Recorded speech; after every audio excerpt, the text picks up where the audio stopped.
But it's been a great day, hasn't it? Yes. I sat there taking lots of notes and asking all kinds of questions. Taylor said, what did that mean? You know, what's going on here? And it's been fun. It's been fun for me. And I'll tell you how we came to be here. You're going to hear from Taylor here right after me. But tell you how we came to be is Taylor formed a friendship with Tanya now going back several years here. And I started talking with Tanya because of their friendship, I guess a couple of years ago. And then we started a project together to get a book going, and we started, she was my muse, is what she was, and we were recording different things and stuff, and we still got that project in the midst. But I was always enamored by her and what her accomplishments were. I was there also when I saw her go through some difficulties and be able to apply the things that she had learned to get her to where she is today. And that's really the challenges. The challenges, yes, you got to learn it, but now you got to deal with it, and then you've got to make sure that you really have it, because one challenge in our life is generally not all we go through, as we all know. It's multiple challenges. And quite frankly, when she was putting this together, we met with Dave and her at a restaurant here in town, and they said they were going to do this event. And she said that she wanted us to be part of it. And I, quite frankly, I was a little bit, why do you want us to be part of that? Because the stuff that I primarily do and Taylor does is pretty much focused on sales and direct sales. And but we said yes. Or Dave both said no. We feel like you guys need to be a part of this. And then the closer we get to this, I'm thinking, golly, what are we going to do? You know what I mean? How does that work in? And it was just probably a week ago, I'm having a conversation with Tanya, and I'm talking about, I said, are you sure you want us to be part of this thing? I said, I don't understand this new age shit. That's exactly what I said. And she said, no, I absolutely, Dave and I have talked about it, and absolutely you and Taylor need to be part of what we're doing here. We think you guys can make a major contribution. And then hearing everything here today, obviously very enlightening for us, for me personally, and learning. I love to learn. I'm trying to take the notes and do all the stuff. And I also appreciate all of you guys that have come out for this. I know the effort it takes. The effort is not the money, okay? It's the commitment that you had to make. You had to get yourself to that point of desire to want to come, and then you had to get yourself in that position to actually come. And the people that they set up here were trying to be here, I want to be here, but you guys aren't here. That's a big accomplishment, And especially for a lot of you, it was uncertainty. And for many of you here, it was the crossing of the fingers, the crossing of the toes. I've been there. I know what that, I gotta have something out of this. I need that breakthrough. And we've all been there. Everybody on the stage has been there. Everybody's going to be on the stage after this. We've all been there. And we've all been there more than one time in our lives. And there's no such thing as just crossing the line and now you got it made. That doesn't work that way. And so for me, my story goes back a long time ago. And I was telling Tanya, I said, what do you think I should talk about? And because of the work that we did on the book that hasn't been published yet, but on the work that we did on that, she said, I think you need to talk to them about how you really got started and what took place in your life, and maybe that will add to the manifestation process. And so I'm going to take a different approach here. I'm going to share with you my story, okay? And my story is not that much different than everyone here. We started someplace and went forward, fell back, got up, all that deal. All the self-doubt, that we all experience, okay? You're looking at it, okay? All the self-esteem issue, you're looking at it. And, there's a lot of very great cities around the world. You've got to look at New York City. You've got to look at Paris. You've got to look at Frankfurt. You've got to look at Sydney. You've got to look at all of these great cities around the world, and I've been to them. But there's no city that has impacted my life as much as El Paso, Texas. And not because of the great food, not because of the great entertainment, not that we're going to build a wall there, okay? None of those things. El Paso has a significant meaning in my life, and it has formed my life. And it goes back to the 1960s for me. And in the 1960s, I find myself in the construction field, family type business. My dad did it, my brothers and my cousins, and everybody did construction work. We did cement work. And for me, I started off and immediately at 16. I never finished high school. And I didn't finish high school, not that it was because I was a bad student. I got reasonably good grades. But 2 years in a row, I flunked English. And you know why? Guys, think about it. That oral book report. Remember how we used to have to do the book reports?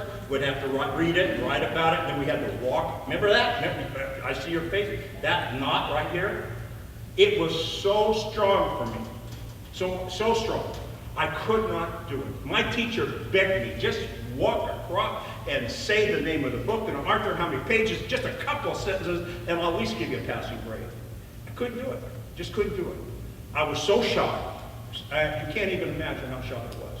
I was the person that could tell you the color of your shoes, but not the color of your eyes, because I wasn't looking there. And I knew that after that second year of not finishing high school that I would have to give it up. And you know, it wasn't such a bad thing for me because very few people went to college back then, and the biggest thing that you did to make money was construction work, you know, and so it didn't have a stigma to it. And so I got involved at 16 doing cement work, okay? And I worked on my hands and knees. That's what I did.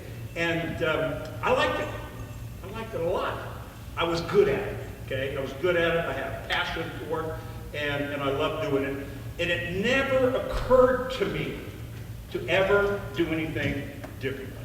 The stuff that we're hearing here now and is such commonplace now, okay, that stuff wasn't available back then. Now, we're talking almost 50 years ago, okay? That stuff was not available. There wasn't these kind of conversations that we have today, this kind of knowledge.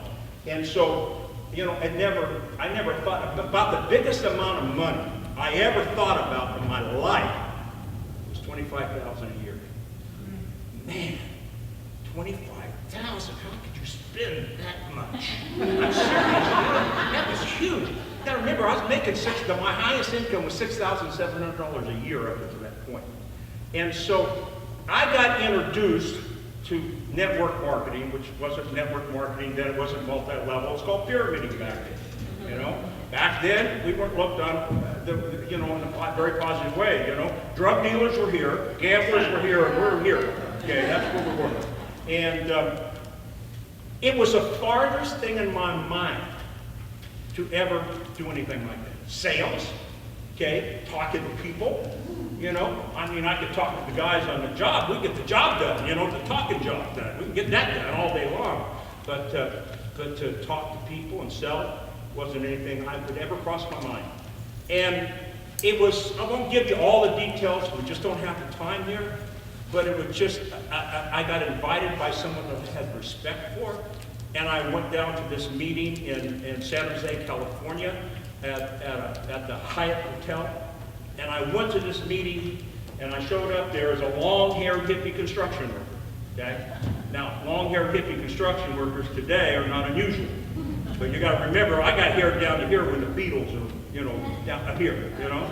And I went to that meeting because of the respect of the individual who invited me, not thinking I would ever do anything with it. Not even crossed on my mind.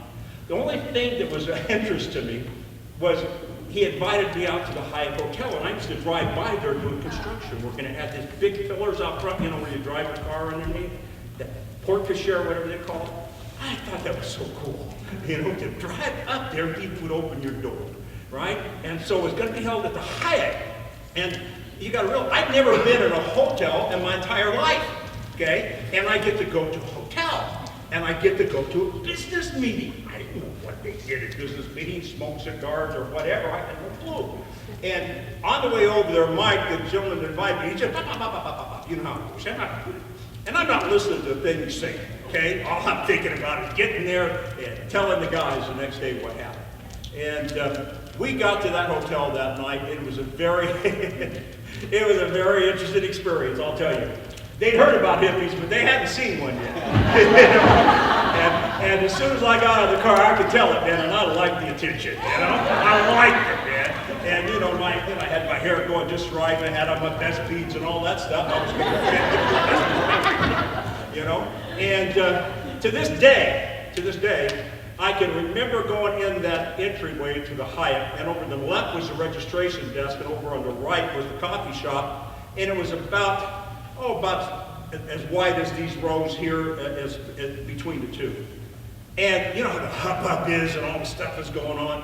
When we walked in, I swear to you, it was complete silence, okay? They could not believe what they were seeing, okay? Because I'm not making any, this is the real deal, okay?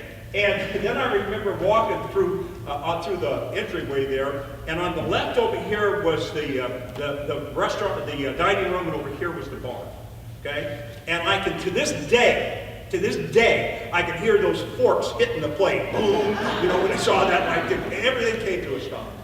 And I got out to that meeting, and you'll never believe this, I walked around this gigantic swimming pool. Now, today would probably be the size of somebody's backyard, but to me, it was just, I'd only seen 2 or 3 swimming pools in my life, okay? It was that kind of environment. And we walked past this big swimming pool area, and we get back there, that meeting room was Governor's House A and B, and they had them both opened up, and there were a lot of people there. So, interesting things happened that night. I'll just fast forward here a little bit. But one of the gentlemen that was given a meeting that night was named Bobby DePue.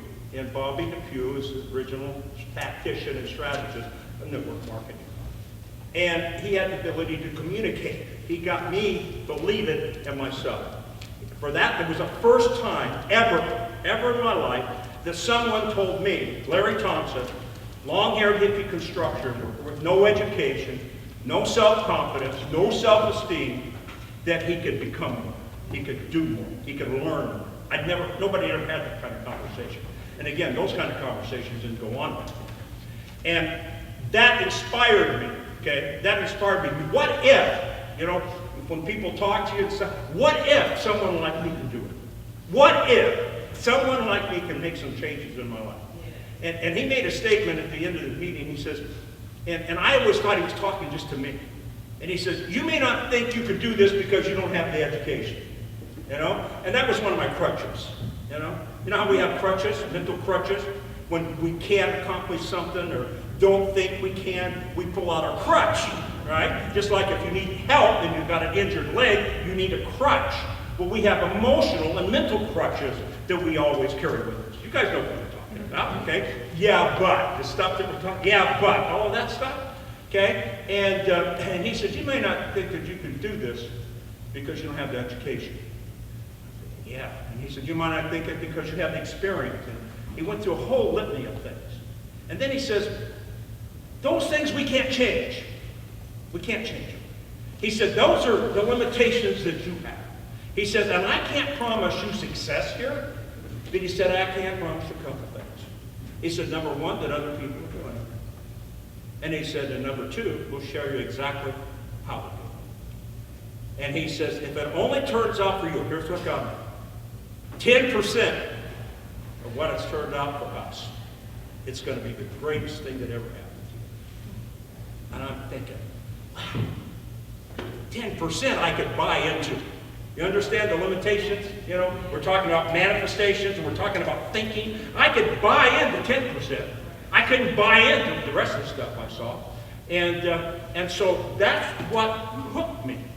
Now, so that was a very interesting, I won't take you through all the deal there, but that's what got me going.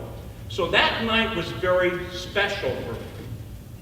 Also at that meeting, I got to meet somebody else, and it's going to be interesting to see who knows him in this room. But the same night that I joined, somebody else joined that had a major impact on my life. His name was Jim Rohn. And any of you know Jim Rohn in this room? Oh my goodness, I'm so happy. You only see this, come on, okay? What? Okay, I don't have to tell you, right? Those of you that know Jim Rohn don't have to tell you. And so Bobby gave me strategy and tactics and the mechanicals of what to do. The long-haired hippie, no self-confidence, no self-esteem. You know how big of a leap that was? Okay, it was hard. It was a big leap. Connecting those dots was not direct. And Jim added in the philosophical approach. And so, for whatever reasons, Bobby took a special interest in me. And it's just like when you get a coach or a mentor, you know what I mean? You have that person that believes in you, that believes that you're better than you think you are. You know what I'm talking about? Better, stronger than you think you are, more effective. You know what that does to you. We know that. That's what you guys are here. Okay? He did that to me. Okay? Coaching, mentoring, and matter of fact, that language didn't exist. Okay? But he did that to me. And then after about 3 weeks, Jim was building up his organization, and he gave a training class, and I came out to see Jim. And Jim, after 3 hours, his training back then was called Adventures in Achievement. And we sat through there, and I got Jim the first time I heard him. Most everybody does. If you hear Jim Rohn, you get him the first time you hear him, and it's impactful. And I remember waiting till the entire room cleared out. And for me to, what I'm going to describe was so foreign to me, what I did. I waited until everybody cleared out, and I went up and shook his hand. You know, I can't even tell you how out of character that was for me because of who I was and what I was at that point. And I told him, I said, Mr. Rohn, I said, I don't know about anybody else. I said, but I got what you had to say. And I said, I got it. And after that, it was shortly after that, within 6 months, okay, we developed quite a bit of friendship, okay, together. And it wasn't within a year or two, we were doing trainings and meetings together, Jim and Bobby. It was a very big thing for me, okay, to be able to make that leap. But what I want to share with you about was from that beginning to how we got to a year and a half later of working with these guys side by side and having that daily influence in my life. And as far as Jim goes, nobody spent more personal time or stage time with Jim than me. Nobody has. And I've been to, he talks about his dad's ranch up on the Snake River. Okay, I've been there, okay, with his dad. I've been there. And so that stuff was so impactful for me. But I'm going to tell you, no matter how much Jim believed in me and no matter how much Bobby believed in me, I had to go through the painful process of me believing in me. Okay? That painful process. And it takes me to El Paso. There's, in my business, and I was thinking about it, and I told Taylor a bunch about it, and I can almost see there's so many parallels here. And there's kind of 4 stages that you go through in my business. And I'm thinking about the people in this room here, and those 4 stages apply. Maybe not the timeline, but they apply here. And the first stage in my business is production. Okay? And it usually lasts about a 90-day period, okay, where you produce. If you're going to get on with it, you produce. But then after you produce for 90 days, then you go into what is called the management of the production. It's a natural stage that you evolve to, and you evolve to it because it's comfortable. You're making money, you're getting recognition, you're growing, and now instead of producing, you're managing the production. Okay? Which means you're changing your methodology, which means you're changing your thinking and your approach. What got you started is not what you're continuing to do. Okay? Now, you can add that to those of you in this room that have been to more than one meeting like this. What got you started, and many of you in this room, this is your first meeting. Some of you, it's your second and third type of event. Meeting is not the proper word, but event, experience like this. Okay? And I'm not saying you shouldn't come to all of these. That's not what I'm saying. I'm saying that you come back because something got you started over here in that first 90 days using my illustration. Then the next 90 days, it goes into the management illustration that we'll share with you. That, okay, now I'm growing, I'm becoming more, and then you stop the daily method of operation. You guys know what I'm talking about? You stop it. Or, not eliminate it, you slow it down. Well, then you start having the unintended consequences in your growth. You start having the unintended consequences of your production. So, first stage is production. Second stage is management of the production. And here's what happens. If you don't get back to the production stage, which is the 10 things you got to write down and all the stuff we talked about so far today, if you don't get back to that production stage, guess what happens? you go into stage 3, the excuse stage. It isn't happening, but. It isn't happening because, okay? I'm not good enough, or I gotta attend more, I gotta get another coach, I gotta get another mentor, I gotta go to another weekend. You guys know what I'm talking about. This happens to everybody and everything in every business, no matter what you're doing. This is what takes place. So you go through the excuse stage. And then if you don't get out of that, guess where you go? The next stage is the blame stage. You start blaming the coach, you start blaming the mentor, you start blaming the methodology, because you cannot afford to take a look in the mirror and say it's me. You guys tracking with me? Yeah. That's the process of my business, and I think it overlaps here. So I'm now in my first 90 days with Bobby and Jim, and I'm in production, and I'm doing good, doing good. I'm doing good because for whatever reason, you know, I had this, it just started going, okay? And it just started going, and then now this long-haired hippie seems to be making money. Now everybody in this small town that I lived in was starting to hear about this, and now I'm not getting hippies, I'm getting the hippies' fathers, you know what I mean? And I'm getting uncles and cousins, and they're, if he can make this money, deal with, if he can do it, we can certainly do it. You guys got that picture? So for the first 90 days, that's what it was. Production. Now I get into my second 90 days, and I go into, guess what? The management stage. And it starts to fall off, okay? Now, it isn't instant, because in my business, if what you do the first quarter in production shows up in money bigger the second quarter, no matter what stage you're in, because it's delayed. So I'm making more money, but I'm not going through the fundamentals of writing my stuff down, okay? Not going through the things that we know we have to do here to make this happen, okay? And so I can see it slowing down. Bobby was very smart. He knew what was going on. And he called me in his office. And he called me in his office, and you got to realize I'd never been alone with him before. And he's calling me into his office, and he always had these great suits and crisp white shirts and cuffs and stuff with cufflinks and all that stuff. And he called me in his office, and I was scared to death, okay, to be alone with him. And he was so gracious and so kind to me, so encouraging.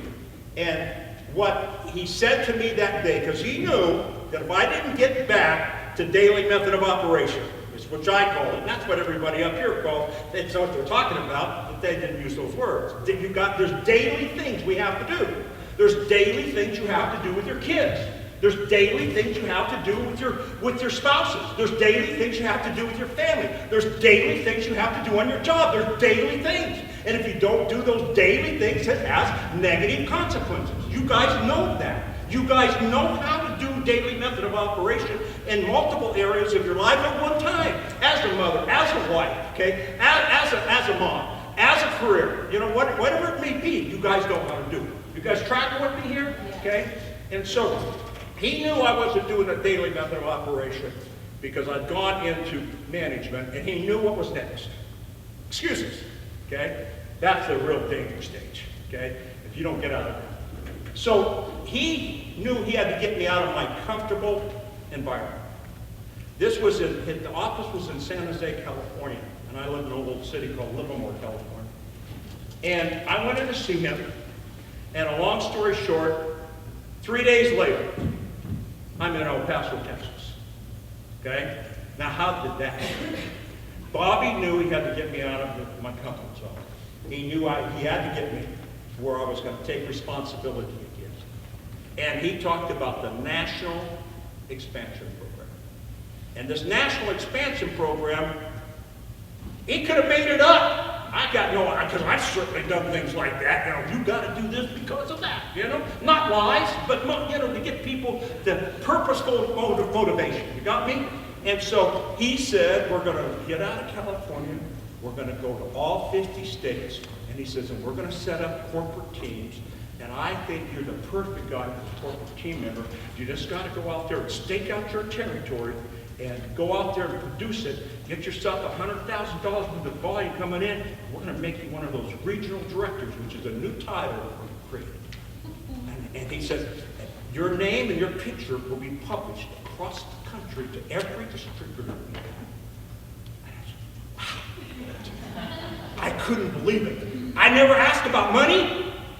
I didn't ask about anything. All I couldn't wait to see was my name and picture in some place being somebody as important. You got me? That was my motivation. And so I ended up in El Paso, Texas. Not because I knew anybody in El Paso, Texas. I didn't. Okay? It was just, for some reason, it was I felt more secure there than Alabama or Chicago. Okay? I felt more secure for whatever reasons, because my family was from Texas. It wasn't Dallas, you know? It wasn't Houston or Austin. It was El Paso. Now, I don't know if you've ever been to El Paso, but it's a predominantly Spanish-speaking country in El Paso, okay? And I didn't realize it until I got there. Now, I've never been more than 45 miles from my home. And I have to drive to El Paso, Texas. And I get there, and I've got to be the one that does everything. It was a big production back then to do meetings and things. There was no internet. No brochures, okay? There's nothing. There's zero, and there's not a person in the state of Texas but me, okay? And I get out there, and I was trained that you had to set up and do, like it was a co-op where you had meetings and everybody shared out the meeting costs and all that stuff. Well, there was nobody else but me. And first thing I found out is I had to rent a hotel out, and I got the Holiday Inn, and it cost me $600 for the month. Now, doesn't sound too bad today, but my apartment was $200 that I was living at in El Paso. You got the picture? And I had to have this big production. You had to have big cases of product, because that's all anybody saw. It was huge, okay? And whoever was doing this up here either got the job done or they didn't. There was nothing to lean on. You couldn't have a long-distance phone call back then. You know why? Too expensive. Some of you will remember this. Remember in your household when the phone rang and it was long distance? Remember that? Yeah. What happened in the household? Long distance! Long distance! And the whole house stopped and gathered around the phone. How many remember? Let me see your hand. Long distance! You know, what was it? What was it? Okay? I'm trying to paint the picture for you. Okay? So there was no help. But here's what I came to the conclusion of. Okay? I only had a couple things to hold my hat on. And the couple things that I had to hold my hat on was that Bobby had told me about a concept called Sinaloa, which was safety in number and law of average. That's what it was. And he said it was impossible. I didn't know anybody in El Paso. He said it was impossible to not have someone at the meeting. And he said, use Sinaloa, which is put 10 pennies in this pocket, and go talk to someone and ask them if they'd like to find out about your business. If they say yes or no, you put the same penny in the right pocket. You couldn't come home till 10 o'clock. And I said, okay. I bought into that. The second thing that I bought into, and this is what kept me going, Jim Rohn had shared a concept with me about the projector. And I want to show that to you. And those are the two things that kept me going. And everything that's been talked about here so far was those two things, okay, for me. And if I was to invite you over to my house, and I got this new home theater, and we're going to watch movies, okay? The one thing that I'm going to need here is I'm going to need a projector, okay? All right, to show the movie. And if I'm going to need, I'll put this in there, projector. And then if I'm going to have a projector, I got to have a screen. You guys are going to have to imagine that, okay? And so now, and this is what Jim showed me. It was so valuable. I had this, and I had what Bobby method of operation I needed to do every day, which is what Dave was saying. Here's your daily method of operation, okay? I have my daily method of operation. Now, if you come over to my house, we're going to watch movies.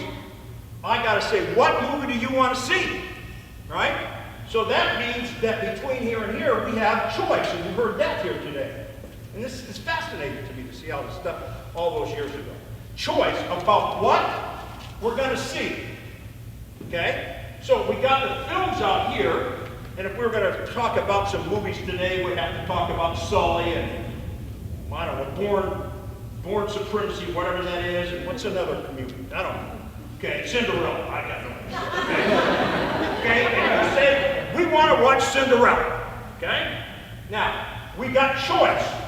So we choose Cinderella. And now we start showing on the screen, you've got Sully showing on the screen.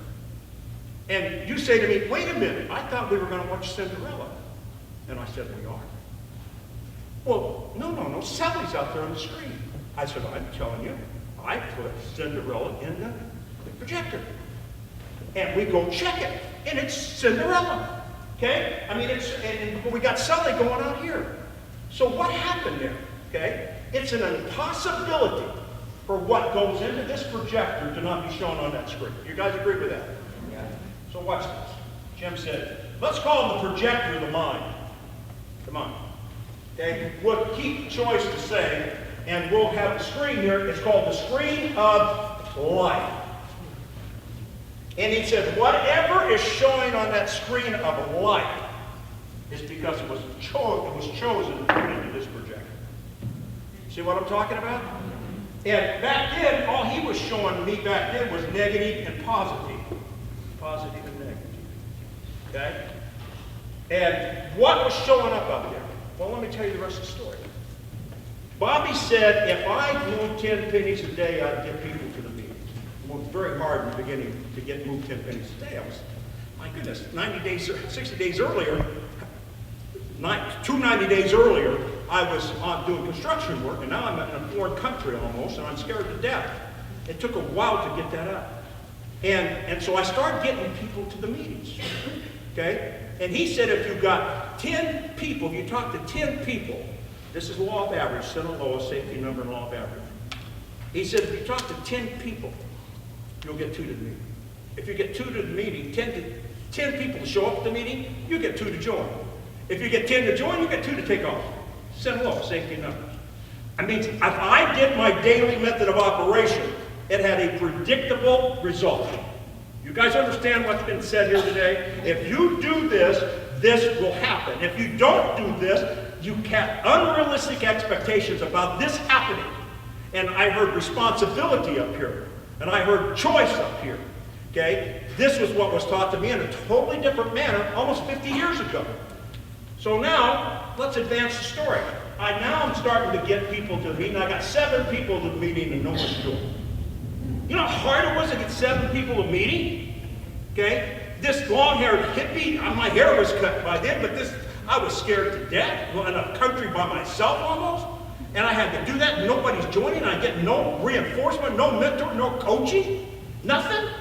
And then I said, it's okay, as soon as I get to 10, I'm going to give you a couple to join. That's the rule, right? That's the rule. Okay? I got 12 to the meeting, no one's joining.